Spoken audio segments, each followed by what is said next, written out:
Hello বন্ধুরা, কেমন আছো? আশা করি ভালো আছো। আবারও নিয়ে চলে এলাম নতুন ভিডিও।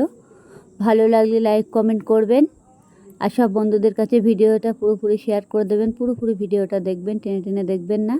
যাই হোক, দেখতেই পাচ্ছ ডিমের কালিয়া কিভাবে করবে সেটা একবার দেখে নিন। অতি অবশ্যই ভিডিওটা দেখা খুবই জরুরি, না হলে বুঝতেই পারবেন না। যাই হোক, এখানে আমি ডিম নিয়ে নিয়েছি 4টে। আপনারা চাইলে বেশি করেও নিতে পারো, অসুবিধা নেই। যেমন ডিম নেবে তেমন পেঁয়াজের পরিমাণে দিতে হবে। যাই হোক, আমি 4টে ডিম নিয়েছি। 4টে ডিম আমি এখন ভালো করে সিদ্ধ করে নিয়েছি। সিদ্ধ করে নিয়ে ডিম 4টে আমি অলরেডি থালার মধ্যে তুলে নিয়েছি। অবশ্য ডিমের ভিতরে এই মুহূর্তে ঠান্ডা জল দেওয়া যাবে না। ঠান্ডা জল দিলে ডিমের যে ছাড়ানো ভাবটা সেটা ছাগলা ছাগলা উঠে যাবে। একটু ডিমটাকে সিদ্ধ করে নিয়ে একটু কিছুক্ষণ 2 মিনিট মতো একটু খালি রেখে দিতে হবে গরম জল থেকে তুলে। তারপরে ডিমটাকে ছেলে নেবে, তারপর দেখবে খোসা এমনি উঠে যাবে। যাই হোক, আমি এখানে এখন পেঁয়াজ নিয়ে নিয়েছি। পেঁয়াজ হচ্ছে 6খানা পেঁয়াজ আছে, এখানে 2খানা টমেটো, আর ছোট ছোট 3টে লঙ্কা আছে। 3 পিস লঙ্কা কেটে দিয়েছি, যেটি হোক বেশি লঙ্কা দেওয়া যাবে না। অলরেডি কাটা হয়ে গেছে। আমার আদা আর রসুন একটুখানি আছে। আর যে আমি এখন কড়াই বসিয়ে দিয়েছি, কড়াইটা অলরেডি ভালো করে গরম করে নিতে হবে। কড়ার মধ্যে অলরেডি গরম হয়ে গেছে। আমি এখন তেল দিয়ে দিচ্ছি। তেলটা একটু গরম করে নেব ভালো করে। তেলটা ভালো করে গরম করে নিতে হবে অলরেডি। এবার কড়াইটা দেখতে হবে যাতে একটু গরমটা হয়ে তেলটা গরম হয়ে গেছে কিনা, তেলের বলক উঠবে। এবার তার মধ্যে আমি একটু লবণ দেবো তেলের ভিতরে। লবণ দিয়ে ডিমগুলো ভেজে নেব।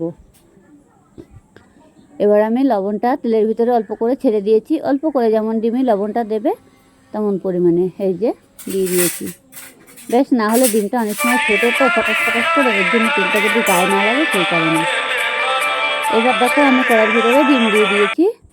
ডিমটাকে ভালো করে লাল লাল করে ভেজে নেব। এভাবে লাল লাল করে ভেজে নিতে হবে ডিমটাকে। ডিমটা ভালো করে ভাজতে হবে। আপনারা চাইলে হলুদ দিয়েও ভাজতে পারো, কোনো অসুবিধা নেই। আমি অবশ্যই হলুদ দিইনি, হলুদ না দেওয়াই বেটার। হলুদ দিলে কী হবে, ডিমের কালারটা চলে আসবে, আর ডিমের কোনো টেস্ট থাকে না হলুদটা দিলে পরে দেখবে। আর হলুদ ছাড়া একটু লবণ দিয়ে ডিমটা ভাজবে, সেই ডিমের টেস্টই হয় ভালো, আর খেতেও ভালো লাগে। যাই হোক, ডিমটাকে ভালো করে অবশ্যই ভেজে নিতে হবে, একটু ফুলু ফুলু করে, একটু একদম পুরো লাল লাল করে ডিমটা ভেজে নিতে হবে। ডিমের কালিয়া করতে গেলে ডিমটা ভালো করে তেলে ভেজে নিতে হয়, না হলে ডিমের কালিয়াটা খুব সুবিধার হয় না, আর মশলাটা ডিমের ভিতরে ঢোকে না। ডিমটাকে ভালো করে ভেজে নিয়ে একটু করে ছুরি দিয়ে ফুটো করে দিতে হবে। বড় ডিমগুলো দেখো, তাও ডিমটা ফুটতে দেখেছো পটাশ পটাশ করে। লবণটা দিলে একটু কম ফোটে তেলের মধ্যে। অনেক সময় কী করি আমরা বলো তো, ডিমের ভিতরে লবণ আর হলুদ মাখিয়ে নেই, কিন্তু তাও দেখবে ভীষণ ব্যাপক পরিমাণে তেলে দিলে ফোটে। কিন্তু তেলের ওপরে লবণ দিলে কিন্তু ডিমটা কম ফোটে, কিন্তু কম ফোটে। যাই হোক, আমার ডিমটা দেখেছো এরকম ফুটছে, একদম পুরো চটাস পটাস করে ফুটছে ডিমের তেল একদম। অলরেডি ডিমটা কিন্তু আমার ভাজা হয়ে গেছে, এরকম লাল লাল করে ভেজে নিয়েছি। এবার আমি ডিমটাকে তুলে নিচ্ছি। দেখবে যাতে গায়েটায় না লাগে, সেরকম করে গ্যাসটাকে লো করে দেবে। এবার আমার কড়াইতে যেটুকু তেল আছে, আর কোনো তেল দেবো না। এবার আমি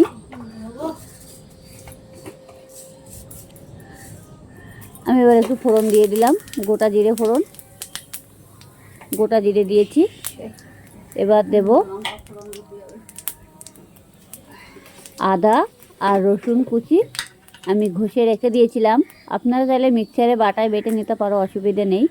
আর একটু শুকনো লঙ্কা দিয়েছি, 2-3টে শুকনো লঙ্কাটা দিয়েছি, 3খানা শুকনো লঙ্কা দিয়েছি। এতে লঙ্কাগুলো আমি চিড়িনি কোনোভাবে, গোটা দিতে হবে, না হলে ঝাল হয়ে যাবে।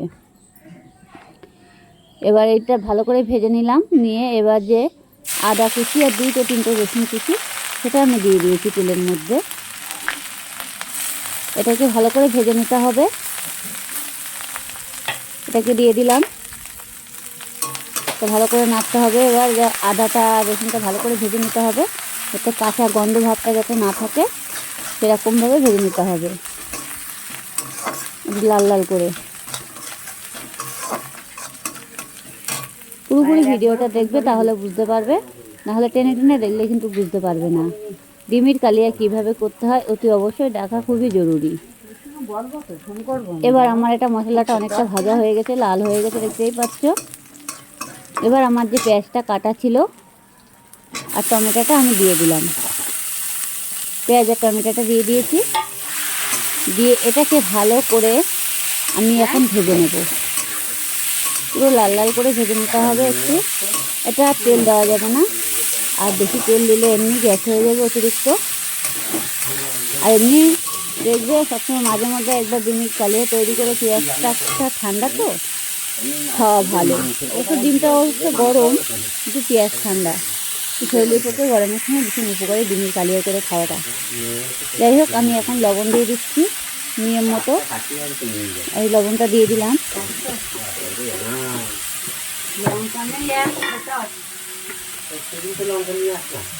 লবণ দিয়ে দিয়েছি। এবার আমি দেব জিরে গুঁড়ো,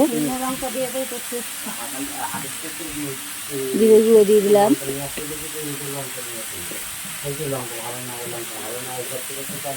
এবার দেবো হলুদের গুঁড়ো, হলুদ গুঁড়ো দিয়ে দিলাম। এবার এটাকে ভালো করে ভাজতে হবে। বেশিক্ষণ লাগে না, খুব সহজ রেসিপি। অতি অবশ্যই চেষ্টা করবেন, ঘরে বসে খুব তাড়াতাড়ি হয়ে যায়।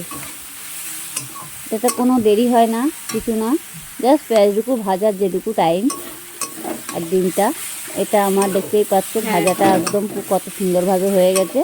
আর এইভাবে করে দিতে হবে যাতে পেঁয়াজগুলো গোটা না থাকে, একটু মানে নরম টাইপের হয়ে যায়।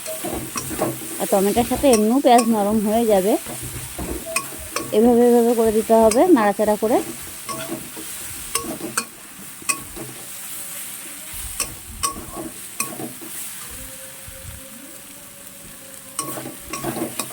এভাবে নাড়তে হবে যাতে আবার তলায় না লেগে যায়, সেটুকু খেয়াল রাখতে হবে। খুব সহজ রেসিপি, অতি অবশ্যই চেষ্টা করবেন, তাহলে বুঝতে পারবেন। এখানে কিন্তু পেঁয়াজের ভাগটা একটু বেশি দিতে হবে, তাহলে খেতে স্বাদ হবে। মনে করবেন যে পেঁয়াজটা একটু কমিয়ে দেবো, কিন্তু পেঁয়াজ কমিয়ে দিলে হবে না, একটু পেঁয়াজের ভাগটা বেশি দিতে হবে। দেখতেই পাচ্ছেন কতগুলো পেঁয়াজ নিয়েছিলাম, 6খানা পেঁয়াজ নিয়েছিলাম। 4টে ডিমে 6খানা পেঁয়াজ দিতে হবে। আর যদি কোনো বড় অতিরিক্ত হয় তাহলে দুটো অতিরিক্ত বড় হলে, আর যদি মিডিয়াম সাইজ হয় তাহলে 4-6খানা দেওয়া লাগবে। আমার কিন্তু পেঁয়াজ ভাজাটা আর টমেটোটা হয়ে গেছে অলরেডি। এবার আমি যে ডিমটা ভেজে রেখেছিলাম, সেই ডিমটাকে আমি ছুরির সাহায্যে, আপনারা চাইলে খুন্তি হোক কিংবা যে যা দিয়ে পারবে একটু কেটে দিতে হবে। এটাকে আমি এখন কড়াইটা ঢেকে দেবো কিছুক্ষণ, জালটা লো করে। এবার ঢেকে দিয়েছি, হালকা পরিমাণে একটু জল দিয়েছি, দিয়ে ডিমটা দিয়ে দিয়েছি। এই যে ডিমটা দেওয়া হয়ে গেছে। ডিমটাকে একটু কেটে দিয়েছিলাম, কেটে দিয়ে একবারে পুরো দিয়ে দিয়েছিলাম। হালকা একটু গরম মশলা দেবো, গন্ধটা কিন্তু সেই দারুণ বেরোচ্ছে। মাংস ফেল, মানে এইভাবে করে খেলে পরে মাংস আর কীরকম লাগে তার থেকেও ভালো লাগে। ডিমের কালে এত টেস্টি, অতি অবশ্যই চেষ্টা করবেন, তাহলে পেরে যাবেন। আর অবশ্য তোমরা ভিডিওটা পুরোপুরি দেখবেন, টেনে দেখবে না, তাহলে টেনে দেখলে কিছুই বুঝতে পারবে না। আমি আবারও বলছি, টেনে দেখবে না, পুরোপুরি ভিডিওটা দেখবে, তাহলে বুঝতে পারবে। এখন আমি ঢাকা দিয়ে দেবো, ডিমের ভিতরে যে ঝোল ভাবটা সেটা ঢুকে যাবে। যদি বলো কীভাবে, ডিমটাকে একটু ভেজে নিয়েছিলাম, ভালো করে ভেজে নিয়েছিলাম, ছুরির সাহায্যে মাঝখান দিয়ে বড় করে ফুটো করে দিয়েছি। এবার আমি একটু ভালো করে নাড়াচাড়া দেবো। দেখো অলরেডি ডিমের কালিয়াটা তৈরি হয়ে গেছে, আর একটু পরিমাণে হবে, হালকা পরিমাণে। এভাবে একটু নাড়তে হবে, যাতে দেখবে যাতে তলায় না লেগে যায়, সেইটুকু খেয়াল রাখতে হবে এখন। আর পেঁয়াজগুলো কত সুন্দরভাবে নরম হয়ে গেছে। এরকম করে ডিমগুলো এভাবে পাতিয়ে দিতে হবে।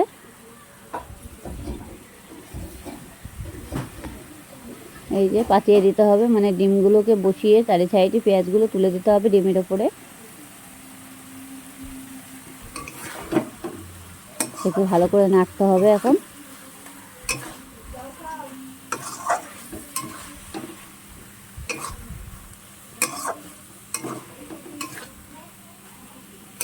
আর এই ডিমের কালাই এত টেস্টি হয়, না খেলে বুঝতেই পারবে না।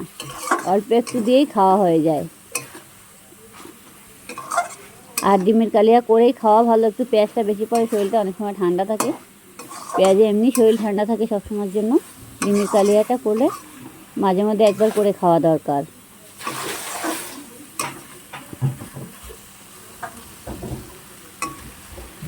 এভাবে দেখতেই পাচ্ছ ডিমের কোনো ঝোল ভাবটা কিছুই নেই। অলরেডি আমার ডিমের কালিয়া হয়ে গেছে, আমি একটা পাত্রে তুলে নিচ্ছি। এই দেখো, দেখেছো পাত্রের মধ্যে তুলে নিয়েছি। ভালো লাগলে লাইক কমেন্ট করতে ভুলবে না কেমন। বাই টাটা, আবার পরে দেখা হবে।